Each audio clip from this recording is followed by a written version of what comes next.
Programme में आपको खुशामदीद कहते हैं। मैं असदुल्ला खान हूँ। आज सियासी गहमा गहमी का दिन था मुख्तलिफ जगहों पर। आज मियांवाली में आज प्राइम मिनिस्टर इमरान खान साहब मौजूद थे और उन्होंने एक बहुत बड़े जलसे से खिताब किया और उस जलसे से खिताब करते हुए दो तीन चीज़ें बड़ी सिग्निफिकेंट उन्होंने कही। एक तो उन्होंने कहा कि हर एक से बात हो सकती है, मुख्तलिफ नज़रिया रखने वाले से बात हो सकती है। इशारा उनका था कि कलादन तंजीमों से बात हो सकती है।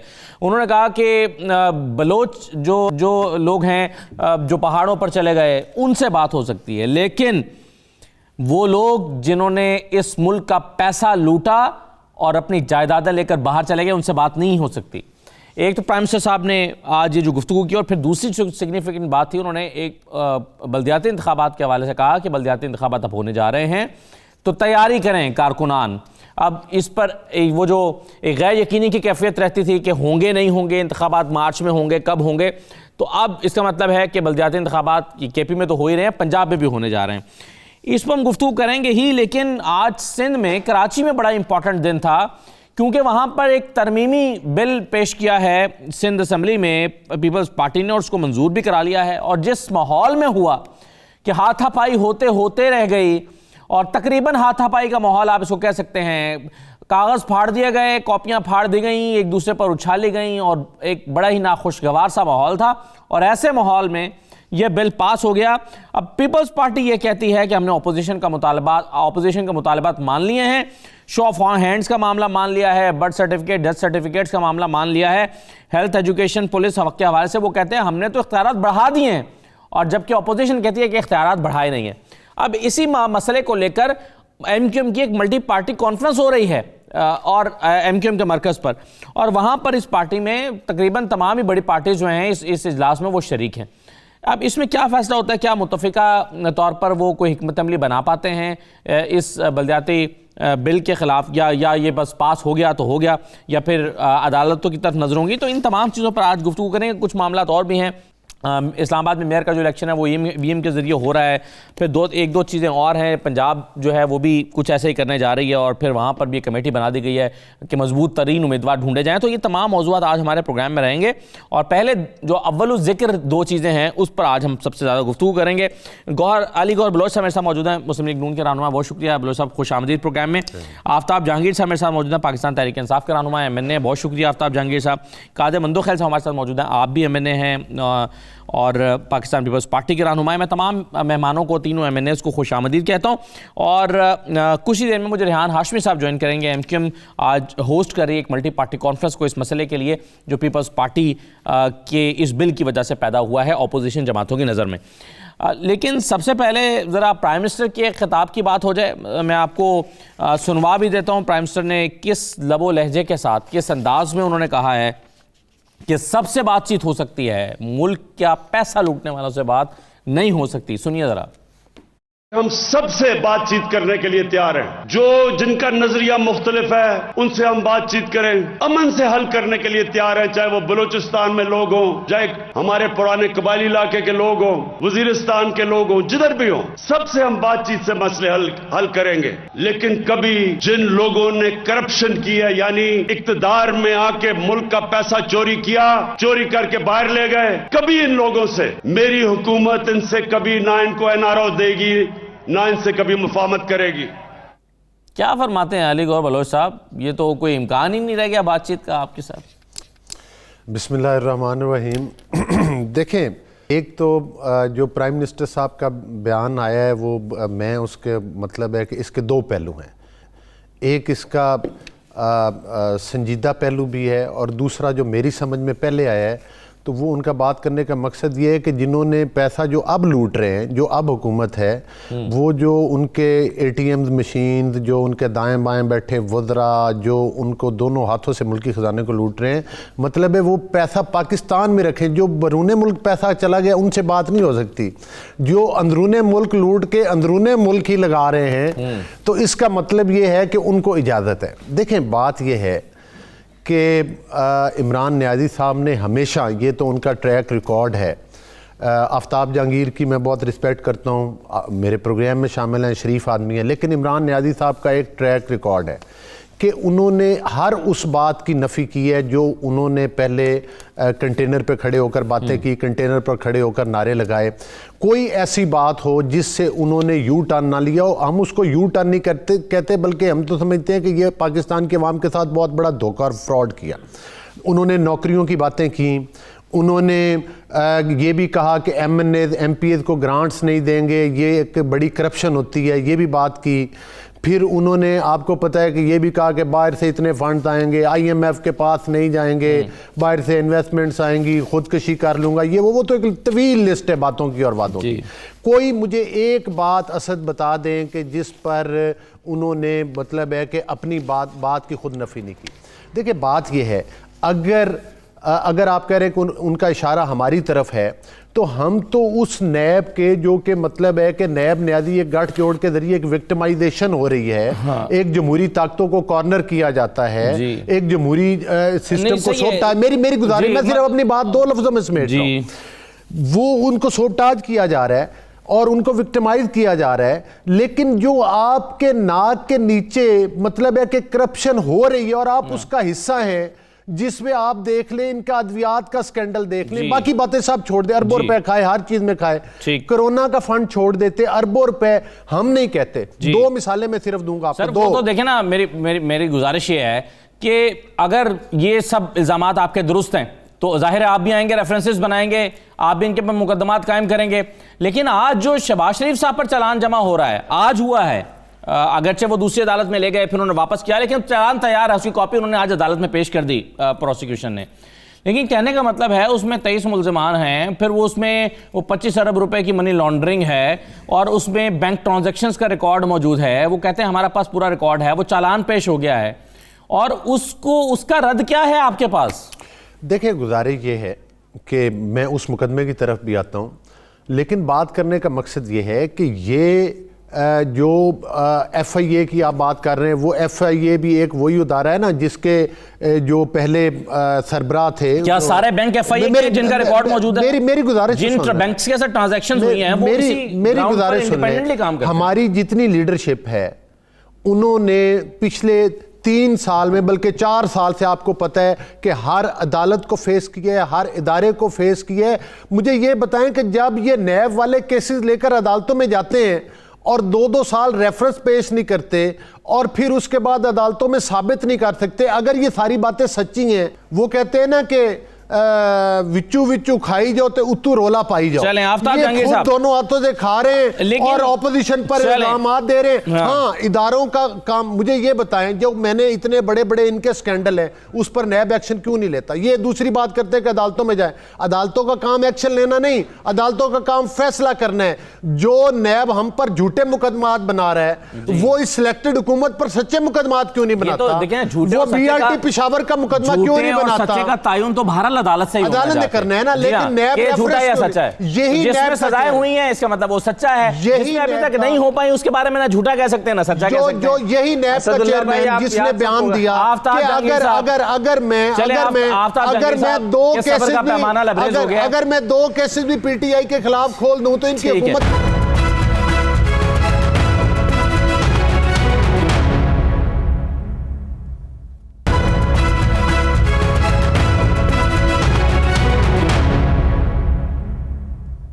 आफ्ताब जहांगीर साहब, मुझे ये बताएं, आप अगर हर एक से बात कर सकते हैं, हर एक को NRO दे सकते हैं, उन लोगों को जिन्होंने मासूमों की जानें ली, जिन्होंने दहशतगर्दी की, जो मुख्तलिफ नजरियात के लोग हैं, और उन्होंने बलोचों की बात भी की, क्या हर्ज है कि आप एक नेशनल रिकॉन्सिलिएशन करें बैठ के और आगे चलें?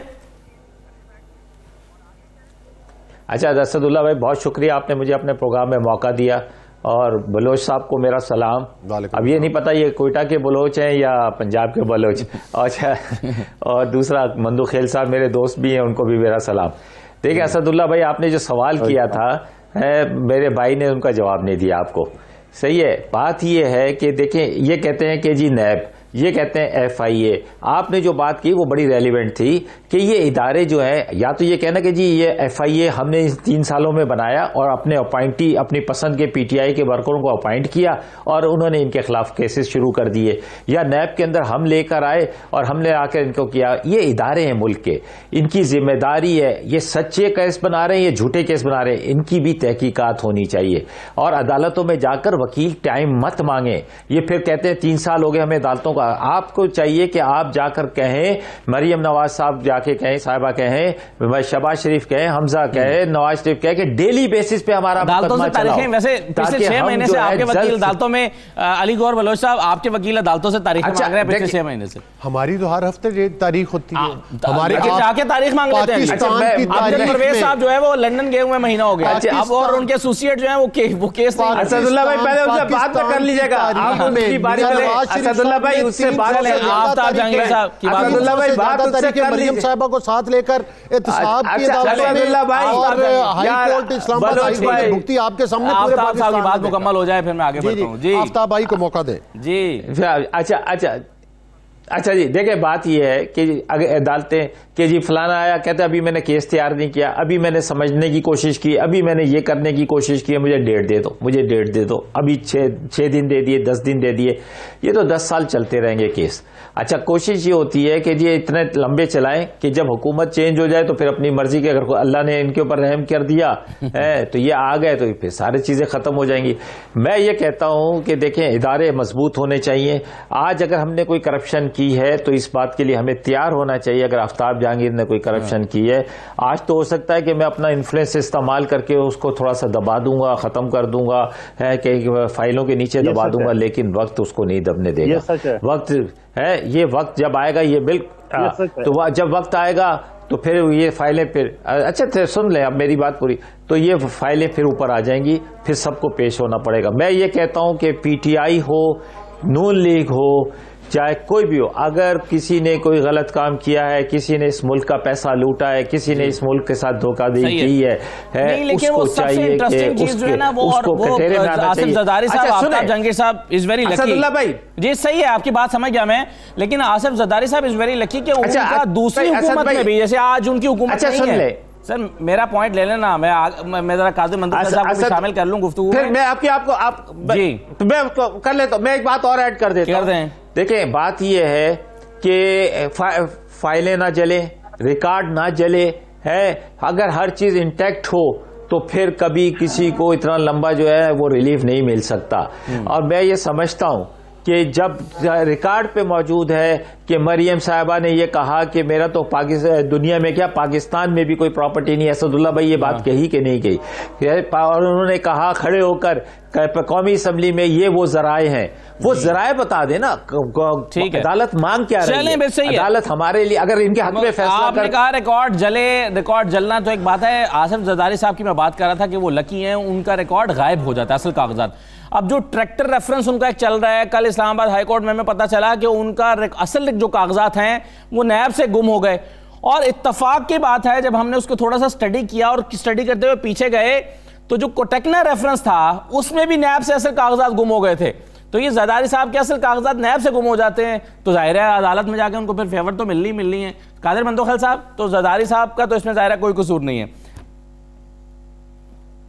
आपको 2-4 और कहानियां भी निकाल दें तो फिर मैं इकट्ठे जवाब दे दूं। आपको अभी तक तर्स आपको आपकी बड़ा अभी तक निकली नहीं है कि आसिफ अली जरदारी साहब इतनी बीमारी के बावजूद तो व्हील चेयर पे अदालतों का सामना कर रहा है। आपकी बड़ा अभी तक निकली नहीं है। कादिर मंदोखल साहब, मैंने जो बात की है मैंने तो रिकॉर्ड की बात की है, मेरा भड़ास से इसका कोई ताल्लुक नहीं है। नहीं, अब मैं आपको समझता हूँ अच्छी तरह। बात यह है आपकी बड़ास और आपकी जो चेते हैं उनकी बड़ास अभी तक ये नहीं निकली है कि पाकिस्तान में औरत की इज्जत होती है, हमारी माँ बेटी होती है। हमारी अदी फरियाल को रात 12 बजे जेल के सलाखों में धकेल दिया है। मैं कानून का तालिब इल्म में मैं जेल कमेटी का 97 में मेंबर गवर्नर से रह चुका हूँ और जेल के दरवाजे 8 बजे कानून के मुताबिक बंद हो जाते हैं। 8:30 बजे किसी जज के हुक्म भी कोई मुलजिम नहीं जा सकता है। आपने उस लेडीज को अंदर कर दिया है। आपने बिलावल साहब जब 1.5 साल का बच्चा था आपने बहुत वक्त से भी उनके निकाल दिए, रेफरेंसेस बना लिए, अब चाहते क्या हो? और फिर दूसरी तरफ, और फिर दूसरी क्यों न हो ये सारी चीजें, और फिर जब वो इमरान नियाजी साहब की बयानों से 40 और 70 अरब रुपए निकलते हैं और FBI बाकायदा उस पर जुर्माना 25% लगाते हैं, वो साफ होता है। फैसल वाडा मेरे जूते घिस गए, आज 3.5 साल हो गए, मैं अदालत से, मैं इलेक्शन कमीशन से इतना नहीं पूछ सकता हूं कि भाई इसकी जो नेशनलिटी है ये इसने अपनी फॉर्म जमा करने की सुप्रीम कोर्ट की हिदायत के बाद जमा की है। और यार कौन से कानून की बात करो, कौन सी आप निजाम की बात करो, आपकी जुडिशरी दुनिया में 128 नंबर है, करप्शन में आज ये रियासत मदीना के झूठे दावेदार 124 नंबर पे है। तो बात ये है कि BRT की मैं बात करूं, मैं अगर ये आटा चीनी चोरों की बात करूं, दोबारा कहूंगा 28 साल मुझे प्रैक्टिस में मैंने कभी ऐसा केस नहीं देखा कि बाकायदा एक जुडिशियल कमीशन रिकमेंड कर देते केस, और उस केस के बाद वो एक बंदे के खिलाफ जहांगीर तरीन और उनके खुसरो बख्तियार के केस फाइनल हो जाता है और वो बंदा बेल वापस ले लेता है क्योंकि प्रोसिक्यूटर, उसको भी छोड़िए, खुद वजीर आजम को ले ले, जब उन्होंने सुप्रीम कोर्ट के ऊपर चढ़ाई की, PTE के ऊपर करी, पुलिस अफसर को थप्पड़ मारा।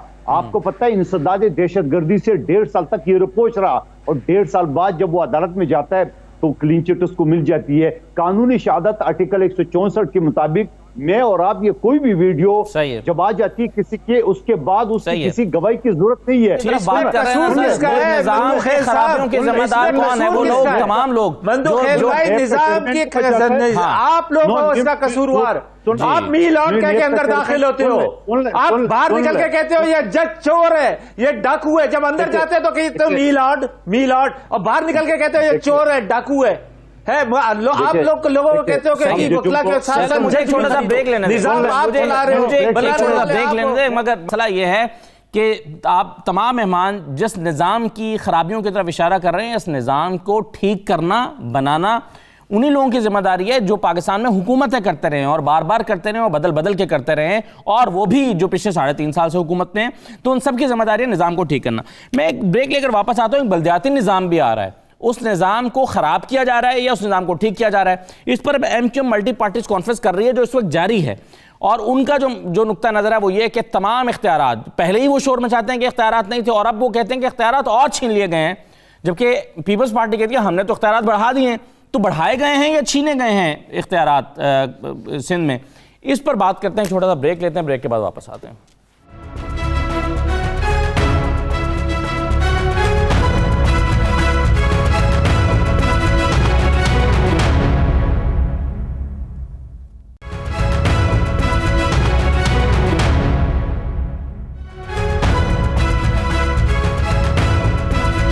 दोबारा खुश आमदी कहते हैं। आज सिंध असेंबली में बड़ी हंगामा आराई हुई, और उस हंगामा आराई के दौरान ही वो बिल पास कर लिया गया, जो बिल जो है वो बल्दियाती इंतखाबात के हवाले से लाया गया और तरमीमी बिल था। रेहान हाशमी साहब मेरे साथ मौजूद हैं। रेहान हाशमी साहब, ये आज नासिर हुसैन शाह साहब कहते हैं कि इख्तियारात बढ़ा दिए गए, और आप मल्टी पार्टी कॉन्फ्रेंस कर रहे हैं, कह रहे हैं इख्तियारात मजीद छीन लिए गए। नासिर हुसैन साहब क्या कह रहे हैं, जरा सुन लीजिएगा। अगर कराची स्पेसिफिकली ले, वाटर बोर्ड में मेयर को मिनिस्टर के साथ को चेयरमैन कर दिया गया, सॉलिड वेस्ट मैनेजमेंट में उनको चेयरमैन कर दिया गया, एक्साइज से वो जो प्रॉपर्टी टैक्स है वो लेके भी इन काउंसिल्स को दे दिया। जितने डिपार्टमेंट है sir, health, education, police, social welfare, sports, और जो हमारे दीगर डिफरेंटली एबल पर्सन का जो डिपार्टमेंट है, उनको भी इनके लिए पाबंद कर दिया गया कि वो इनको अपनी रिपोर्ट भेजें और इनके साथ कंसिडरेशन में रहे। हमने तो इनको ज्यादा एम्पावर किया है सर। रेहान हाशमी साहब वो कहते हैं कि हमने मजीद एम्पावर कर दिया है बल्दियाती नुमाइंदों को कि अब हेल्थ और एजुकेशन और पुलिस ये आपको रिपोर्ट करेगी पहले, और उसके बाद वो मामला आगे चलेंगे। तो ये क्या आप कह रहे हैं कि इख्तियारात कम कर दिए गए? बिस्मिल्लाहिर्रहमानिर्रहीम। देखिए, हम सियासी तकारीर और सियासी गुफ्तगू के बजाय हम तो बात ये कर रहे हैं जो रियलिटी है, जो इनका कानून कह रहा है। 2021 का बल्दियाती कानून मुशर्रफ साहब का बनाया हुआ कानून था, जिसमें एम्पावर सही मायने में क्या हुआ था, रूट लेवल डेमोक्रेसी को फोकस किया गया था। जब म्यूनिसिपल मजिस्ट्रेट मौजूद था, जब कचरा जलाने वाले, कचरा फेंकने वाले, अनडेजिग्नेटेड जगहों पर फेंकने वालों के खिलाफ तादीबी कार्रवाई का इख्तियार था, जब सॉलिड वेस्ट यानी कि कचरा उठाने की जिम्मेदारी मौजूद थी मेयर के पास, आज जो 2013 में जो दिया गया वो बदतरीन, उसके खिलाफ भी हमने भरपूर तरीके से मुजाहरा किया। और आज हमारी ऑल पार्टी कॉन्फ्रेंस में तमाम नुकात को फोकस करते हुए, और इन्होंने जो बात कही है सिंध की नुमाइंदगी, जो नुमाइंदा जमात है हुकूमत की, सिंध हुकूमत की, उनकी तरफ से देखें माजी में उनकी नीयत बदनीयती में मुश्तमिल रही। उस बदनीयती की वजह से एतमाद कैसे कायम होगा? और अगर आपने वाटर एंड सीवरेज बोर्ड का इख्तियार देने की बात कर रहे हैं तो पहले क्यों नहीं दिया? सवाल ये पैदा है। अगर आप सॉलिड वेस्ट का को चेयरमैन बनाने की बात कर रहे हैं जिसमें को चेयरमैन वजीर आला भी होगा, तो फिर पहले क्यों नहीं दिया? बहुत सारे सवालात हैं। अनफॉर्चुनेटली सूबाई हुकूमत के तमाम इक़दाम बदनीयती पे मुश्तमिल है। इनकी बदनीयती का कोई इलाज नहीं है। ये किन बातों से आपको अंदाजा होता है रेहान साहब के ये बदनीयती है? देखिए, हिस्टोरिकल फैक्ट है ना। मैं तो आपको ज्यादा पुरानी बात नहीं कर रहा, मैं तो बोल रहा हूँ 2013 में अगर बिल फर्ज मुहाल अगर ये आज कहते हैं कि हमने सॉलिड वेस्ट का को चेयरमैन बना दिया है मेयर को भी, आने वाले मेयर को, तो सवाल ये पैदा होता है कि 2013 में आपने कौन सा ऐसी गीदड़ सिंगी थी जो आपने वजीर आला को ही सॉलिड वेस्ट यानी कि कचरा उठाने का डिपार्टमेंट आपने वजीर आला के पास रखा। इसी तरह वाटर एंड सीवरेज बोर्ड, पानी की तरसील, पानी की निकासी जिन हुकूमत ने अपने पास क्यों रखी?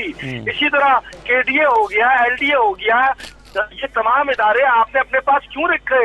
आपने प्रोविंशियल फाइनेंस, सबसे इम्पोर्टेंट चीज तो ये है कि आप वफाक से तो पूरे पैसे लेते हैं एनएफसी के जरिए।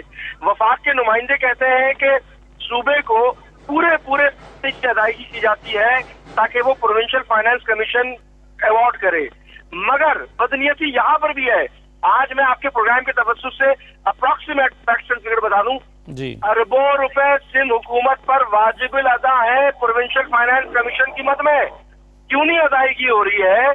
क्यों प्रोविजनल बुनियादों पे पीएफसी को चलाया जा रहा है?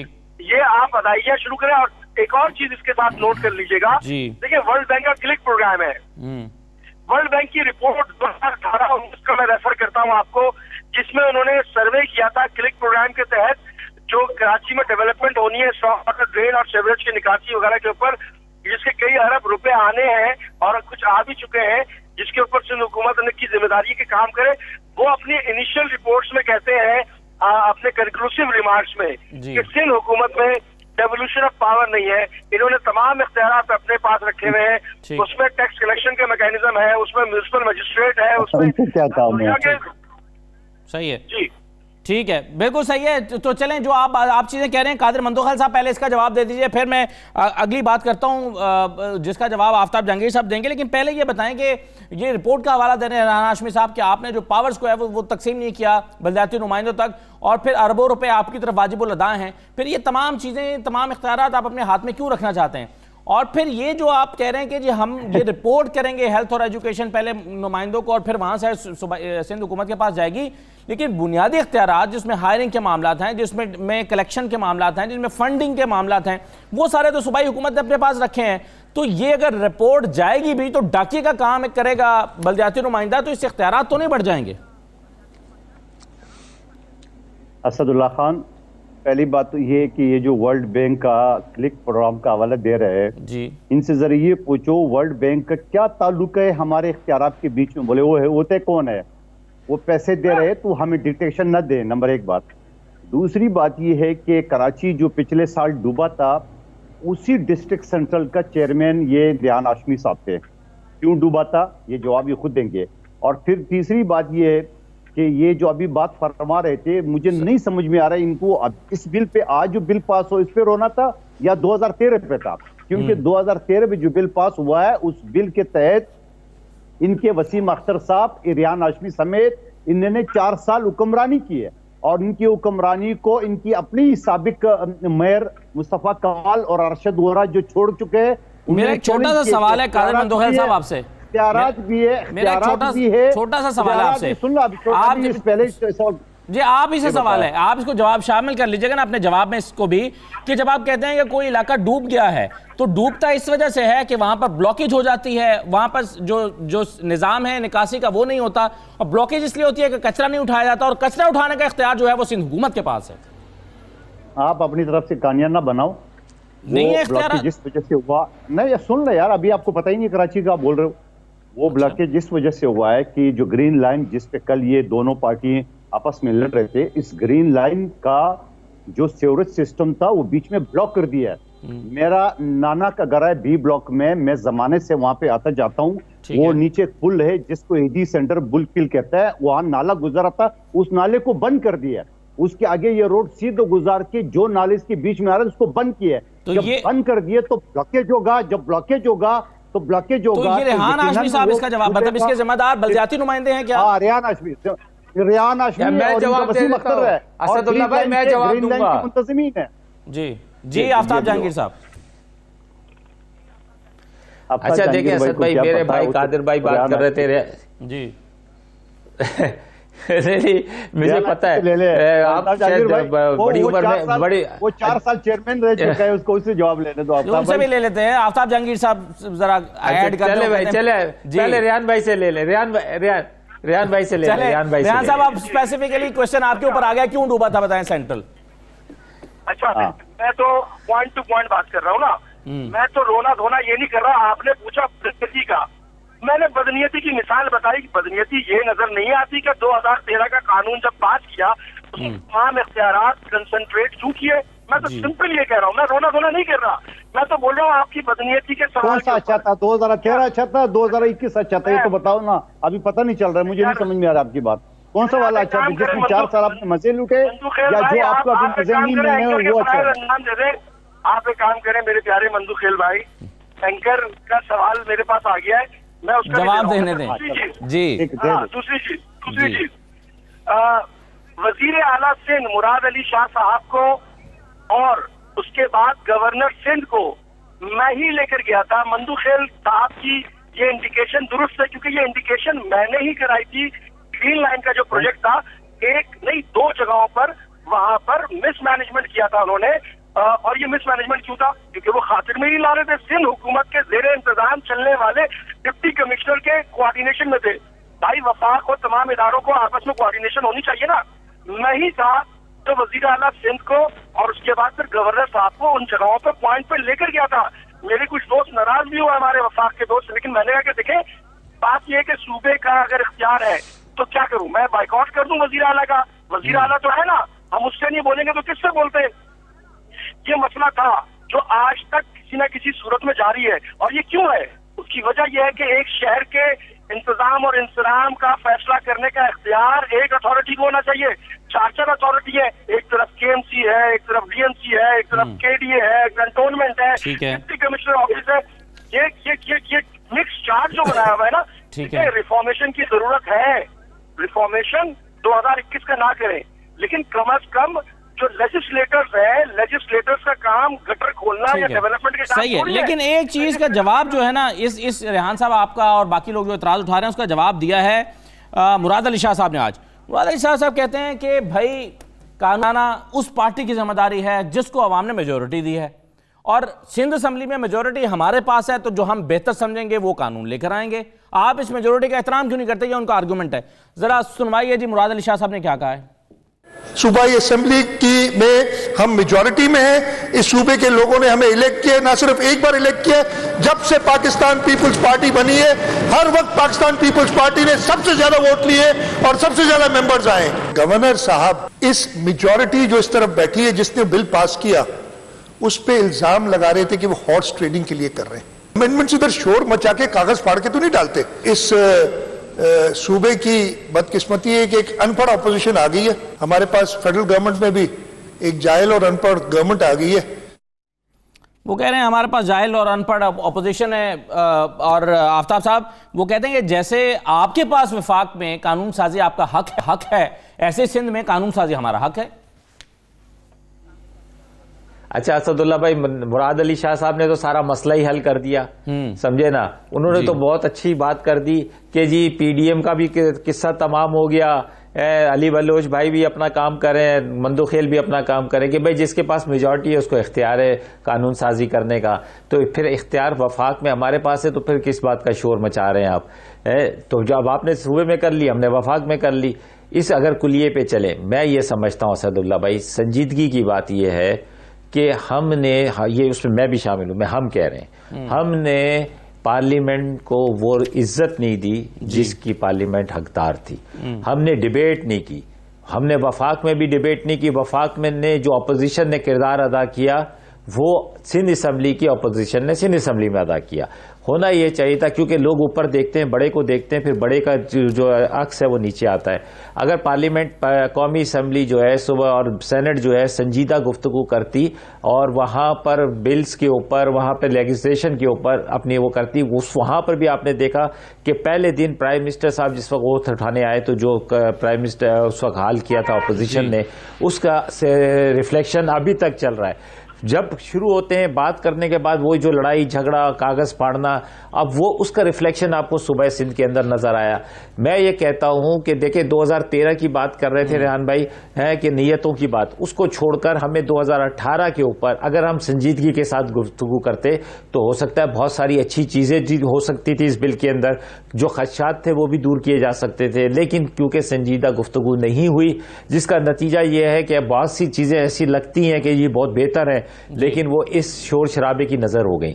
अब मैं ये समझता हूं कि कराची का मास्टर प्लान, सबसे पहले जो अभी ग्रीन लाइन की बात की कम बंदो खेल नहीं है, कराची का मास्टर प्लान तो लेकर आए। कराची का मास्टर प्लान है क्या, ताकि उसके बाद पता चलेगा कि कराची असल में था क्या, उसके अंदर कहां से नाले गुजर रहे थे। 12-14 MNAs हैं, 22 MPAs मुंतखब हुए हैं, आप कहते हैं हम बेख्तियार हैं, आपकी विफाक में हुकूमत है, कुछ कंट्रीब्यूट विफाक भी कर सकता है। आपको तो चैलेंज करते हैं, आज पहलू बदल रहे हैं, बलोच साहब भी वो उसमें कुछ ऐड करना चाह रहे हैं। लेकिन आखिरी बात मुझे बता दें, फिर मैं बलोच साहब के पास आता हूं। आपको तो सईद गनी साहब ने चैलेंज कर दिया आज, वो कह रहे हैं कि आप एक प्रोजेक्ट बताएं जो आपने शुरू किया, और सुनवा देता हूं मैं आपको उन्होंने क्या क्या है, सईद गनी साहब ने क्या कहा, सुन लीजिए पहले। मुझे एक मंसूबा बताए पीटीआई की हुकूमत, एक मंसूबा 3.25 साल 3.5 साल हो गए, एक प्रोजेक्ट कराची के लिए जो इन्होंने शुरू किया हो, जिसको उन्होंने मुकम्मल किया हो। सिंध हुकूमत ने हेल्थ के शोबे में जितना काम किया है पूरे पाकिस्तान में किसी ने नहीं किया। 36 इलेक्टेड मेंबर्स आप कराची में, कोई एक मंसूबा बता दें जो आपने शुरू किया और खत्म किया हो, बताएं जी। मैं ये कह रहा हूं कि कराची का मास्टर प्लान जब आप सामने रखेंगे तो आपको पता चल जाएगा, सिंध का रखेंगे, बलोच हैदराबाद का रखेंगे कि जी ये हमारा प्लान है, ये इस तरह ये शहर आबाद होगा और आबाद हो रहा है।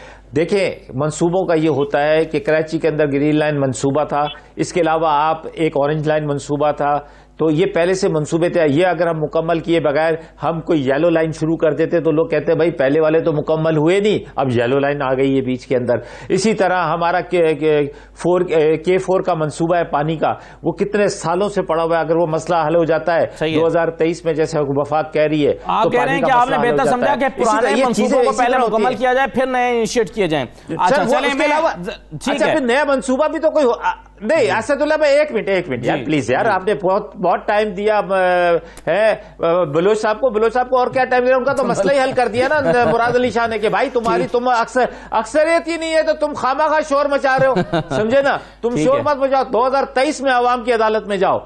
देखिए बात यह है, ये बड़ा संजीदी गुफ्तगू है। मैं आपको बताता हूं कि मैं अपने इलाके में तरक्याती काम करने जाता हूं तो मुझे पहले केडीए से परमिशन लेनी पड़ती है, मुझे फलानी जगह से लेनी पड़ती है, मुझे फलानी जगह से लेनी पड़ती है।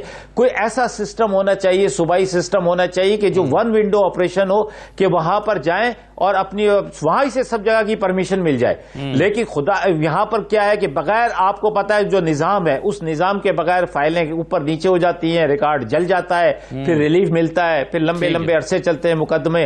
जब तक ये इदारों को आप इंडिपेंडेंट नहीं करेंगे, इदारों पे अपनी पसंद नापसंद के लोग भर्ती नहीं करेंगे, उनको लगाएंगे नहीं, तो फिर यही सूरत आप काम करना भी चाहें तो आपको काम करने नहीं दिया जाता। हाथ बांध के रखे हुए पीपल्स पार्टी के सिंध की हुकूमत ने आपके। बलोच साहब आज आप भी बैठे हुए एमचम के साथ उनकी दावत पर मल्टी पार्टी कॉन्फ्रेंस में, क्या आप किस सोच के साथ जाकर बैठे हैं, यानी क्या आपको क्या एतराज़ात हैं इस बिल पर, नून लीग को? देखिए असदुल्ला, अभी आपने सारे दोस्तों से बात की, अभी मेरी बात शुरू करेंगे, फिर ब्रेक आ जाएगी आपकी, फिर ब्रेक के बाद फिर पहले आपने ज्यादा किया, पहले भी आप बात करें, ब्रेक के बाद भी आप बात करें, मुझे अपना मौक़िफ़ देने दें। सर गुजारिश ये है कि मैं एक तो पहले मुख्तसरन रिस्पॉन्स करूंगा, ये कराची के इशू पे बात हो रही है, मैं इस पर भी आता हूँ, लोकल बॉडीज़ पर और इस हुकूमत पर रोशनी डालता हूँ। देखिए बात ये है, पहले बात हो रही थी नैब और करप्शन के ऊपर जी। जो नैब का आपने देखा कि मियां नवाज शरीफ साहब को पनामा का शोर मचाया गया जब उनको नाअहल किया गया और अकामा के ऊपर सज़ा दी गई। जो ख्वाजा साद रफ़ीक साहब की बेल में जजमेंट आई थी कि नैब को ताकत के टूल के तौर पर इस्तेमाल किया जाता है, नैब को पार्टियां तोड़ने और बनाने के लिए इस्तेमाल किया जाता है, नैब को वफादारियां तब्दील करने के लिए इस्तेमाल किया जाता है, ये मेरा बयान नहीं, ना मेरी पार्टी का बयान नहीं, ये सुप्रीम कोर्ट ऑफ पाकिस्तान की जजमेंट है। दूसरी मैं ये गुजारिश करूँगा कि इस वक्त जो आप लोकल बॉडीज, यही वजह है, अगर हम नेक नीति पर मबनी, अगर ये नैब न्यूट्रल इदारा होता तो आज जो खरबों रुपए की करप्शन हो रही है, आज कम अज़ कम ये फॉरेन फंडिंग केस, ये जो इन्होंने कोरोना के अरबों रुपए खा लिए, मैं नहीं कह रहा, ट्रांसपेरेंसी इंटरनेशनल कह रही है उसकी रिपोर्ट के मुताबिक पब्लिक अकाउंट्स कमेटी का कौन चेयरमैन है? मैं बेज़ाब्तगियां है ना जी, बेज़ाब्तगियां नहीं, बेज़ाब्तगियां करप्शन की वजह से, बेज़ाब्तगी का लफ्ज़ देखे, जो भी अरबों रुपए की करप्शन भी होगी वो ऑडिट में बेज़ाब्तगी लिखी जाती है, इंक्वायरी नैब का काम है करना। फिर आप आए ना, पब्लिक अकाउंट्स कमेटी का चेयरमैन कौन है? देखे आप लेकर आए पब्लिक अकाउंट्स, उन्होंने तो पॉइंट आउट कर दी, आप नैब उठाए फाइलें इनकी करें इंक्वायरी। जो आपके खरबों रुपए कौन खा गया? और असदुल्ला भाई, ये डिफेंस तो जो है ना वो मेरे भाई जहांगीर करते हुए अच्छे लगते, तो मुझे समझ नहीं आता आप वकालत मेरी गुजारिश सुन लें, मेरी क्वेश्चन करें, वकालत तो मेरे भाई ना करें सर, मेरी गुजारिश करें ना, मेरी गुजारिश सुन लें। दूसरी बात आते हैं लोकल बॉडी सिस्टम चल रहा था पंजाब में। सर मैं काउंटर क्वेश्चन करता हूं, काउंटर क्वेश्चन। नहीं सर, अंदोखेल साहब मेरा ये काम है, मेरी ये जॉब है, मेरी जॉब डिस्क्रिप्शन है, मैंने काउंटर क्वेश्चन करना है। अच्छा सर, मेरी पर्सनल ना हो प्लीज, मेरी गुजारिश सुन लें।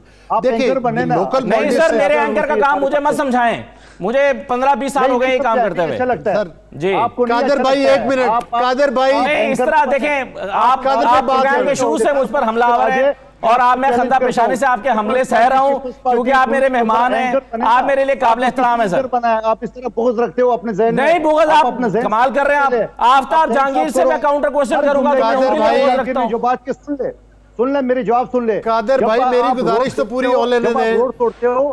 जब आप रोड तोड़ते हो तो आपको मुतलका अदारे से परमिशन लेनी पड़ती है, आपको पता होना चाहिए। आप गलत कह रहे हैं, मैं ये हल्फन कहता हूं, आप गलत कह रहे हैं। मैं एक बार लिख देता हूं, आप जरा अपनी बात मुकम्मल कीजिएगा, ब्रेक लेकर वापस आते हैं जी।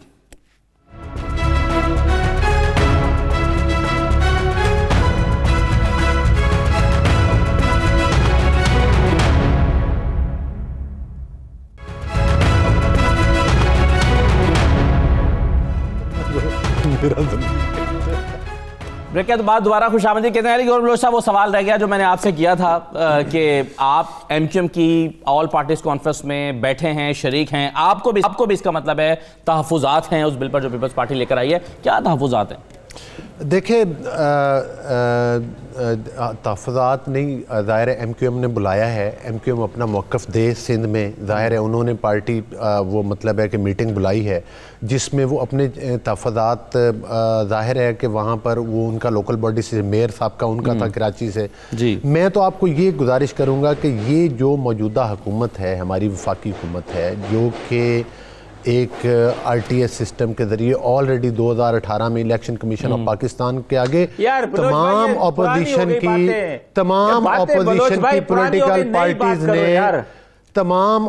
की पॉलिटिकल पार्टीज ने इलेक्शन कमीशन के बाहर एहतजाज रिकॉर्ड करवाया था कि पाकिस्तान की तारीख के सबसे ज्यादा धांधली ज़दा इलेक्शन। वो कह रहे हैं पुरानी बात, मेरी दूसरी, चले पुरानी बात हुई है, नहीं मैं अपना एक मौक़िफ़ दे रहा हूँ। एक मिनट आफ्ताब भाई, एक मिनट, आप मुझे बात मुकम्मल करने दें। में क्या हुआ था आफ्ताब साहब, मुझे बात मुकम्मल कर ले, आप जरूर अपना मौक़िफ़ दीजिएगा। अच्छा, अगर आप मुझ पर कोई इल्जाम ना लगाएं तो मैं काउंटर क्वेश्चन कर सकता हूं। नहीं 100 करें, लेकिन फिर मुझे एक बात, काउंटर क्वेश्चन फिर ये है कि मार्च में जो आप महंगाई कर रहे हैं वो मार्च में जो मार्च कर रहे हैं वो तो महंगाई मार्च कर रहे हैं, फिर आप ये वो धांधली मार्च आप भूल गए हैं, वो जिसकी वजह से आपने पीडीएम बनाई थी। मैं गुजारिश करता हूँ देखें, मैं उस तरह भी आ रहा हूँ। देखिए जो सूरत-ए-हाल इस गवर्नमेंट की है, मुझे ये बताएं, पंजाब में बलदियाती इदारे थे जब इनकी हुकूमत आई? इन्होंने पंजाब में बलदियाती इदारों का गला क्यों घोटा, क्यों तोड़े? और उसके बाद अदालतों की जजमेंट्स आई, फैसले आए, इन्होंने वो तस्लीम ना किए, ठीक है। वो फिर हत्ता कि आपको पता है कि अदालतों की तरफ से नाराज़गी आई कि हमारे फैसलों के ऊपर अमल दरामद, अभी महीने के लिए उनको बहाल किया है। अब फिर पंजाब में भी फिर तरमीम कर रहे हैं, इनके आपस के लड़ाई झगड़े हैं, काफ लीग वाले अपनी बात मनवाना चाहते हैं, ये तो इनकी पंजाब की सूरत हाल है। ये किस मुंह के साथ पीपल्स पार्टी ने इदारे नहीं तोड़े थे, ना तोड़े गए थे KPK के इदारे बलदियाती, पंजाब के इदारे सिर्फ इसलिए तोड़े गए कि उनके इलेक्शन नून लीग में, अगर मिसाल के तौर पर अब इलेक्शन जनरल हो जाते हैं और लोकल बॉडीज होते हैं, कल को हमारी हुकूमत आ जाती पंजाब की, फिर इसका मतलब है हम भी उन इदारों को तोड़ दें। मतलब है कि हर बात में आपको इनकी बददियानती और बदनीति नजर आएगी। हाँ, दूसरी बात यह है कि कुछ फैसले ऐसे होते हैं जिन बात पर हम इतराजात उठाते थे, जो इन्होंने मतलब बिल्डोज करके कवानीन जनरल इलेक्शन के बारे में ईवीएम के बारे में बात कर रहे थे। आप कहते हैं कि जी ये नहीं हो सकता, फिर आपने कहा कि इलेक्शन कमीशन जो है वो इसको नहीं मानेगी क्योंकि उन्होंने 37 एतराजात कर दिए हैं। अब जनाब इलेक्शन कमीशन ने जो है वो इस्लामाबाद को स्टार्ट कर दिया, उन्होंने कहा कि इस्लामाबाद का जो मेयर का इलेक्शन है वो ईवीएम से होगा। अब आप हिस्सा बनेंगे इसका? देखिए, बात ये है कि या पहले आग लगाएंगे इलेक्शन कमीशन का? ये हुकूमत ने कहा है, ये हुकूमत ने कहा है कि वो जो इलेक्शन है वो आज भी मैं स्टैंडिंग कमेटी की मीटिंग में हफ्ता पहले इलेक्शन कमीशन ने अपनी रिक्वायरमेंट दे दी है। देखिए, इतनी मशीनें चाहिए, इतने बंदे चाहिए, इतने ये चाहिए। मेरी बात सुने, मैं स्टैंडिंग कमेटी की मीटिंग में बैठा हुआ था। आज से हफ्ता पहले मीटिंग हुई है जहां पर सेक्रेटरी इलेक्शन कमीशन आए हुए थे अपना मौकफ देने के लिए। इलेक्शन मैंने सवालात किए, आज भी वो कहते हैं कि 36 में से हमारी एक चीज भी जो है, एक इतराज को भी दूर नहीं किया गया। दूसरा ये है कि वो यही कह रहे हैं कि हुकूमत ने जो फंड देने हैं, जो ट्रेनिंग देनी है, अच्छा, वैसे जो मशीनें, बात सुनिए सर, इस पर इत्तफाक हो गया, आपकी शायद अपडेटेड नहीं है, इस पर इलेक्शन कमीशन का और हुकूमत का इत्तफाक हो गया है कि इस्लामाबाद के मेयर का इलेक्शन जो है, इस्लामाबाद तो इतना शहर है ना, बेशक इतना सा है, काम तो शुरू हो गया। आप तो राना सनाउल्लाह कहते हैं हम आग लगा देंगे पहले। देखिए, बात ये है तो वो तो वही हम कह रहे हैं कि जब 18 मुमालिक ने इस मशीन को अडॉप्ट किया, 18 में से 10 मुमालिक छोड़ के 6-7 मुल्कों में है। जर्मनी ने इसके खिलाफ लेजिस्लेशन कर दी, अमेरिका के इलेक्शन पर इतराज़ात उठे, जर्मनी हमसे आगे उन्होंने छोड़ दिया। ये इस बात का सिर्फ मकसद असदुल्लाह खान ये है कि ये अगला इलेक्शन जो है वो चुराना चाहते हैं, इलेक्शन कमीशन पे इल्जाम लगा रहे हैं, ये चुराना चाहते हैं। जब आप कहते हैं कि चुराना चाहते हैं तो आप इलेक्शन कमीशन पे इल्जाम लगाते हैं। इलेक्शन कमीशन को तो इनके वज़रा ने लाइन में बैठकर गालियां दी। इलेक्शन कमीशन के पास होंगी ना, लाइन में बैठकर इख्तियार इलेक्शन कमीशन का होगा। इलेक्शन कमीशन की एक और भी सुन ले, इलेक्शन कमीशन की एक शिक है जिसके तहत ये है कि कोई भी गैर कानूनी ऑर्डर वो नहीं मान सकते, जो वो ये समझे कि जिसके जरिए मतलब है कि वो इलेक्शन का मतलब है कि वो किसी को नहीं मान रहे। इलेक्शन कमीशन भी स्टैंड लेगा, तमाम ऑपोजिशन पार्टीज भी स्टैंड लेगी, हम अदालतों का दरवाजा भी खटखटाएंगे और इंशाअल्लाह ताला आप अदालतों अदालतों के आपको सिद्दीकी साहब का, जस्टिस सिद्दीकी का बयान याद है आपको, नसीम हसन शाह साहब का इंटरव्यू याद है कि जो उन्होंने अदालतों पे किस किस्म के प्रेशर, रेहान हाशमी साहब ये बताएं कि कोई मुत्तफिका उम्मीदवार आ सकता है, मुत्तफिका लाहे अमल आ सकता है ऑल पार्टीज कॉन्फ्रेंस के नतीजे में? कयूम का टेलीफोन याद है? मुमकिन तौर पर क्या मुत्तफिका लाहे अमल हो सकता है जी मल्टी पार्टीज कॉन्फ्रेंस का? देखिए, बुनियादी तौर पर तमाम पॉलिटिकल पार्टीज जो कि जिनका पॉइंट ऑफ कॉमन इंटरेस्ट उसके बुनियाद के ऊपर, और खास तौर पर अगर रिफॉर्मेशन की बात हो रही है, नए कानून लाने की बात हो रही है, तो उसमें गुफ्तो शनीद की जाती है अक्सरियती बुनियादों पर, आजादी बुनियादों पर। आपका हक तो है, उसमें भी बहुत सारे एतराजात हैं, जिस तरह 2018 के ऊपर हम समेत बहुत सारी पॉलिटिकल पार्टीज के एतराजात हैं। इसी तरह इस आजादी अक्सरियत के ऊपर भी, जहां पर सेंसस के ऊपर चैलेंज किया गया है, जहां पर सेंसस के ऊपर क्वेश्चन मार्क है, जहां पर डिलिमिटेशन हो, मैपिंग हो या कॉन्स्टिट्यूएंसीज के तादाद का मामला हो, तो इसमें भी बहुत सारे क्वेश्चन मार्क है। तो ऐसी सूरत को मलूज़े खातिर रखने के बावजूद भी आपका हक है, लेकिन आजादी अक्सरियत की बुनियाद पर अपोजिशन से या अपोजिशन में बैठे हुए जो स्टेक होल्डर्स हैं उनसे गुफ्तगू शुनीद की जाती है। राइट सर, गुफ्तगू शुनीद होनी चाहिए। बहुत शुक्रिया रेहान हाशमी, आफ्ताब जहांगीर साहब, अली गौर बलोच साहब, कादिर मंदुखाल साहब भी हमारे साथ प्रोग्राम में शरीक रहे हैं। तमाम मेहमानों का शुक्रिया। इजाज़त दीजिए, अल्लाह हाफिज़।